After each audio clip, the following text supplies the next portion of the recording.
টি-20 বিশ্বকাপের ইতিহাসে দ্রুততম সেঞ্চুরি, তাও আবার সেমিফাইনালের মতো হাই ভোল্টেজ ম্যাচে।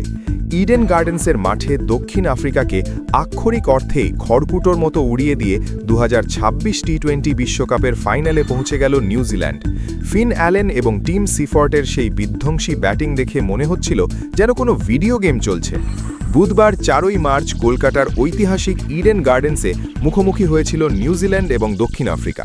টসে জিতে কিউই অধিনায়ক মিচেল স্যান্টনার যখন প্রোটিয়াদের ব্যাটিংয়ে পাঠালেন, তখন অনেকেই ভেবেছিলেন দক্ষিণ আফ্রিকার শক্তিশালী ব্যাটিং লাইন আপ বড় স্কোর খাড়া করবে, কিন্তু ম্যাচের শুরুটা ছিল অভাবনীয়। কোল ম্যাকঞ্চি এবং রাচিন রবীন্দ্রার স্পিন জাদুতে দক্ষিণ আফ্রিকার টপ অর্ডার তাসের ঘরের মতো ভেঙে পড়ে। বিশেষ করে মার্কো ইয়ানসেন যখন শেষ দিকে ব্যাট হাতে ঝড় তুলে দক্ষিণ আফ্রিকাকে 159 রানে পৌঁছে দিলেন, তখন মনে হয়েছিল লড়াইটা হবে সমানে সমান। কিন্তু আপনি যদি মনে করেন 159 রান নিউজিল্যান্ডকে চাপে ফেলার জন্য যথেষ্ট ছিল, তবে আপনি ভুল করছেন, কারণ কিউই ওপেনাররা আজ ক্রিকেটের ব্যাকরণই বদলে দিতে মাঠে নেমেছিলেন। পুরো ম্যাচটার ব্যবচ্ছেদ করলে দেখা যায় নিউজিল্যান্ড কতটা সুপরিকল্পিত ছিল। ম্যাচের দ্বিতীয় ওভারেই কোল ম্যাকঞ্চি পরপর 2 বলে কুইন্টেন ডি কক এবং রায়ান রিকেলটনকে প্যাভিলিয়নে ফেরত পাঠান। মাত্র 9 রান খরচ করে 2 উইকেট নিয়ে তিনি শুরুতেই প্রোটিয়াদের মেরুদণ্ড ভেঙে দেন। এরপর অধিনায়ক এইডেন মার্ক্রামও বেশিক্ষণ টিকতে পারেননি। 20 বলে মাত্র 18 রান করে তিনি রাচিন রবীন্দ্রার শিকার হন। রবীন্দ্রা আজ বল হাতেও ছিলেন দুর্দান্ত। তিনি ডেভিড মিলারকে মাত্র 6 রানে আউট করেন। একসময় দক্ষিণ আফ্রিকার স্কোর ছিল 10.2 ওভারে 5 উইকেটে মাত্র 77 রান। ঠিক সেই মুহূর্তে ত্রাতা হয়ে দাঁড়ান ট্রিস্টেন স্টাবস এবং মার্কো ইয়ানসেন। তাদের 73 রানের বিধ্বংসী পার্টনারশিপ দক্ষিণ আফ্রিকাকে লড়াইয়ে ফেরায়। স্টাবস 24 বলে 29 রান করলেও আসল তাণ্ডবটা চালিয়েছেন ইয়ানসেন। 5টি বিশাল ছক্কা আর 2টি চারের সাহায্যে মাত্র 30 বলে অপরাজিত 55 রানের এক ইনিংস খেলেন তিনি। ম্যাট হেনরি 2 উইকেট নিলেও 34 রান খরচ করেন এবং লকি ফার্গাসন 29 রানে 1 উইকেট পান। শেষ পর্যন্ত দক্ষিণ আফ্রিকা 159 রানে থামে। কিন্তু আসল নাটক শুরু হয় যখন নিউজিল্যান্ড রান তাড়া করতে নামে।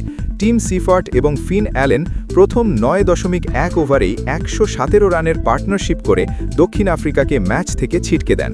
সিফর্ট 28 বলে হাফ সেঞ্চুরি পূর্ণ করে শেষ পর্যন্ত 33 বলে 58 রান করে রাবাদার বলে বোল্ড হন।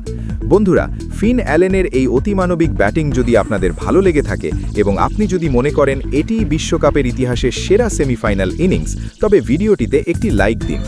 এবার আসা যাক ফিন অ্যালেনের সেই মহাকাব্যিক ইনিংসে। তিনি মাত্র 19 বলে হাফ সেঞ্চুরি পূর্ণ করেন এবং অবিশ্বাস্যভাবে 33 বলে 100 রান করে অপরাজিত থাকেন। এটি টি-20 বিশ্বকাপের ইতিহাসে দ্রুততম সেঞ্চুরি।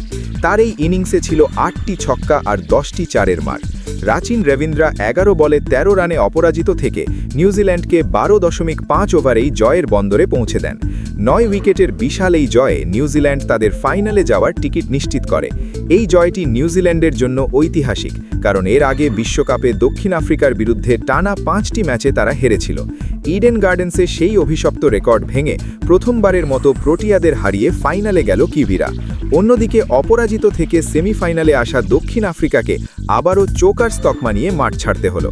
নিউজিল্যান্ড এখন ফাইনালে ভারত অথবা ইংল্যান্ডের মুখোমুখি হবে।